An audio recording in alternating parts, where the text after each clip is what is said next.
We're going to be happy. The mortgage is going to get paid. I'll just sit here on the couch, right? No. I hate these catchphrases, and we get so caught up in them. In 1994, Disney produced a movie, and there was a popular catchphrase in that movie. Does anybody want to take a stab at it? Nobody that was here at 9 o'clock anyway. But the phrase meant no worries. Does that help? Hakuna Matata. Now, I want to show you a clip. I'll tell you, you're going to laugh at this clip. But in laughing, I want you to also listen to what happens in the clip and listen to some of the things that are said. And I'll point a little bit out at the end. But poor little Simba, he's the young lion. He's supposed to inherit the kingdom from his father when his father dies. Well, Uncle Scar, who is the ultimate manipulator, has already manipulated young Simba when we pick this scene up. He's already manipulated him into believing that his father's death is his fault and that the best thing he could do is leave the Pride Land and run.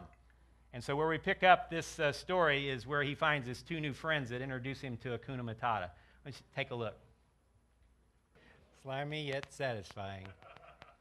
And the other thing is that 2 words that'll solve all your problems, right? That's all we need is 2 words to solve all our problems. The other thing I thought interesting in the clip was that, when he says that, when he tells him about, well, you can't do anything about your past. And then he says, wrong, and he said, well, that's not what I was taught. Well, then he said, well, you need a new lesson. If you're fixing to get manipulated, let me tell you, a warning sign might be, I think most of us were taught the difference between right and wrong. If somebody's trying to tell you that what you were taught was right is all of a sudden wrong, hey, a bell and a whistle ought to go off that you're fixing to get manipulated, right? The other thing that just totally blows my mind about the clip is he's a lion. He wants to eat a zebra, right? He's a meat eater. My God, my encouragement to you today is if you're a lion, be a lion. That's what God created you to be. Don't be something else that somebody else wants you to be, right? And don't live your life by these silly catchphrases. At least, especially, don't build your life on catchphrases. Anyway, I wanted to give you your discussion question early. So you can get ready. If you need some more coffee or donuts, you can get them now. But the thing I wanted you to talk about within your groups is I want you to talk about something maybe that's happened even recently in your life that you feel a little embarrassed about because you got manipulated. And maybe you share, maybe you bought something and it didn't work out the way you thought. But see if you share with your friends and see what conversation strikes up. Take a minute, and we'll be back in a minute. Hopefully I gave you enough time to talk for a minute. I felt like it was only fair that I share with you, I guess, my embarrassment. So I'll take a second. In recent history, in trying to figure out how to do ministry full-time, and I still haven't got there yet. God's still working on that. We have an agreement. When He's ready, I'll figure it out.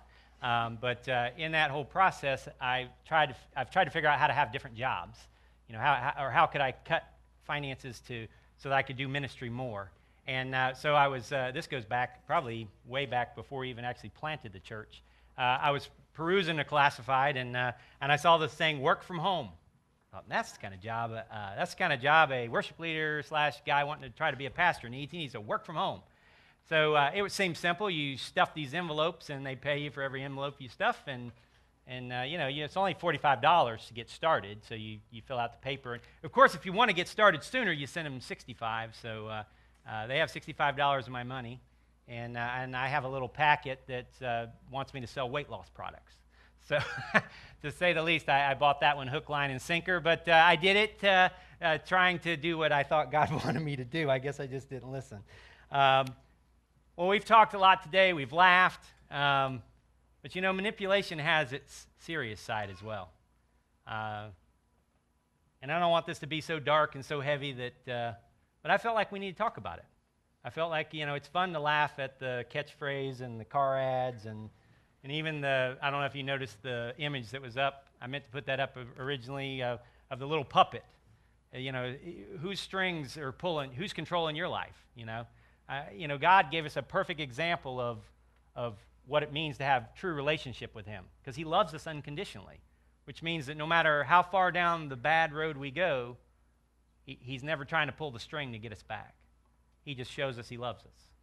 See, you can't have a relationship where there's strings involved because it tangles everything up and it's a mess. But this is what I think the darker side of manipulation leads to things like child abduction. You know, we see it, unfortunately, we see it in our world today where a child is playing and the abductor, who has well thought out this plan, I guarantee you that's not the first time you've ran across that child in that playground. He's a well thought out plan. You know, I've got candy, we're going to go do something fun. And the next thing you know, the child finds themselves, who fully trusted the person, finds themselves in a position they didn't want to be.